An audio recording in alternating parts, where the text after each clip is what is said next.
সীমান্তের ওপারে বাংলাদেশ, এপারে ঘরবাড়ি, মাঝখানে কেবল কয়েক মিটারের ব্যবধান। মেঘালয়ের পূর্ব খাসি পাহাড়ের কোল ঘেঁষে দাঁড়িয়ে থাকা লিংখং গ্রামটির গল্প ৮-১০টা পাহাড়ি জনপদের মতো নয়। এখানে সকালের সূর্য উঠলে যেমন ভারতের পাহাড় আলো হয়, তেমনি রাতের অন্ধকারে ওপার থেকে ভেসে আসে বাংলাদেশের চেনা কোলাহল। চিরকাল এমন এক অদ্ভুত সন্ধিস্থলে বাস করা মানুষগুলো আজ চরম অস্তিত্বের সংকটে ভুগছেন, যা তাদের বাধ্য করছে প্রতিবাদের মশাল হাতে রাজপথে নামতে।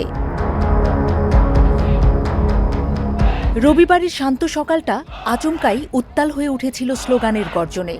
মেঘালয়ের বুক চিরে ভারত বাংলাদেশ সীমান্তে যখন নির্মম কাঁটাতারের বেড়া তোলার প্রস্তুতি চলছে, ঠিক তখনই গর্জে উঠলেন লিংখংয়ের আপামর জনসাধারণ। তাদের দাবি স্পষ্ট ও আপোষহীন। যদি বেড়া দিতেই হয়, তবে তা দিতে হবে একেবারে জিরো লাইন বা আন্তর্জাতিক শূন্যরেখা বরাবর। তা না হলে রাতের অন্ধকার নামলেই নিজেদের চেনা মাতৃভূমি থেকে তারা পুরোপুরি বিচ্ছিন্ন হয়ে এক ছিটমহলের বন্দি জীবন কাটাতে বাধ্য হবেন। আন্তর্জাতিক সীমান্ত আইনের এক অদ্ভুত বেড়াজালে আটকে রয়েছে এই জনপদের ভাগ্য। নিয়ম অনুযায়ী শূন্যরেখা থেকে অন্তত ১৫০ গজ ভেতরে ভারতের মূল ভূখণ্ডে কাঁটাতারের বেড়া নির্মাণ করার কথা। কিন্তু এই নিয়মের কঠোর বাস্তবায়ন করতে গেলেই ঘটে যাবে এক ট্র্যাজেডি, যেখানে লিংখং গ্রামের বাড়িঘর, চাষের জমি আর মানুষের স্বপ্নগুলো নিমেষেই চলে যাবে কাঁটাতারের ওপারে, ভারতের সুরক্ষা বলয়ের বাইরে। এই আশঙ্কাই এখন বিষাদ আর ক্ষোভের জন্ম দিয়েছে সীমান্তবাসীর মনে। করোনা মহামারীর সেই কঠিন দিনগুলোর কথা এখনও ভোলেনি গ্রামবাসী। সেই সময় নিজেদের সুরক্ষায় গ্রামবাসীরা নিজেরাই বাঁশ দিয়ে এক অস্থায়ী প্রাচীর তৈরি করেছিলেন, যা দিয়ে গ্রামটিকে বাংলাদেশ থেকে আলাদা রাখা হয়েছিল। কিন্তু প্রকৃতির সঙ্গে লড়াই করে টিকে থাকা সেই সরল মানুষগুলো ভাবতেও পারেননি একদিন খোদ রাষ্ট্রই তাদের এক লোহার খাঁচায় বন্দি করে নিজ দেশে পরবাসী বানিয়ে দেওয়ার ছক কষবে।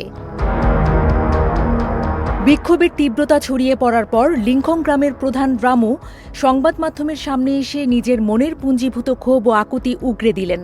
তিনি অত্যন্ত দৃঢ়তার সঙ্গে জানান, তারা দেশের নিরাপত্তার স্বার্থে সীমান্তে বেড়া দেওয়ার বিরোধী নন, কিন্তু তাদের একমাত্র দাবি বেড়াটি যেন কোনোভাবেই গ্রামের বুক চিরে না যায়, যেন জিরো লাইনে তৈরি হয়ে যেন গোটা গ্রামকে ভারতের ভেতরে সুরক্ষিত রাখে।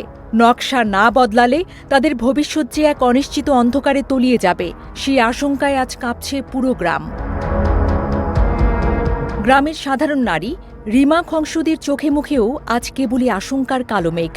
বর্তমান নকশার মরণ ফাঁদ নিয়ে উদ্বেগ প্রকাশ করে তিনি বলেন, সরকার যদি তাদের কথা না শুনে, তবে তাদের যাতায়াত, নিরাপত্তা এবং ভবিষ্যৎ প্রজন্ম এক স্থায়ী বন্দিদশায় পতিত হবে।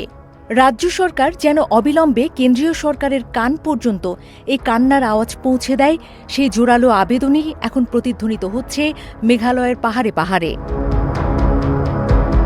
এদিকে বিএসএফের পক্ষ থেকে গ্রামবাসীদের আশ্বস্ত করার চেষ্টা করা হচ্ছে। এক জ্যেষ্ঠ কর্মকর্তা জানিয়েছেন, স্থানীয় বাসিন্দাদের নিরাপত্তা দিতে ইতিমধ্যে গ্রামে একটি নতুন ফাঁড়ি স্থাপন করা হয়েছে এবং বিএসএফ সদস্যরা সার্বক্ষণিক টহল দিচ্ছেন। কিন্তু সুরক্ষার এই মৌখিক আশ্বাস সীমান্তের ওপারে ছিটকে পড়ার বাস্তব ভীতির কাছে জৌলুস হারাচ্ছে। প্রায় ৪৪৪ কিলোমিটার দীর্ঘ মেঘালয় সীমান্তের দুর্গম পাহাড় আর নদী পার হয়ে এখনও প্রায় ৮০ কিলোমিটার এলাকা বেড়াবিহীন, যার মধ্যে লিংখং এখন সবচেয়ে বড় অগ্নিগর্ভ বিন্দু। দিল্লির স্বরাষ্ট্র মন্ত্রণালয়ের অলিন্দেও অবশ্য এই বিক্ষোভের আঁচ পৌঁছেছে। ভারতের এক জ্যেষ্ঠ কর্মকর্তা জানিয়েছেন, জনবসতি বাঁচানোর তাগিদে জিরো লাইন বরাবর সিঙ্গেল রো বা একক সারির বেড়া নির্মাণের জন্য বাংলাদেশের সঙ্গে কূটনৈতিক স্তরে আলোচনা শুরু হয়েছে। তবে বাংলাদেশের নতুন সরকার এখনও এই স্পর্শকাতর বিষয়ে চূড়ান্ত কোনো সবুজ সংকেত দেয়নি।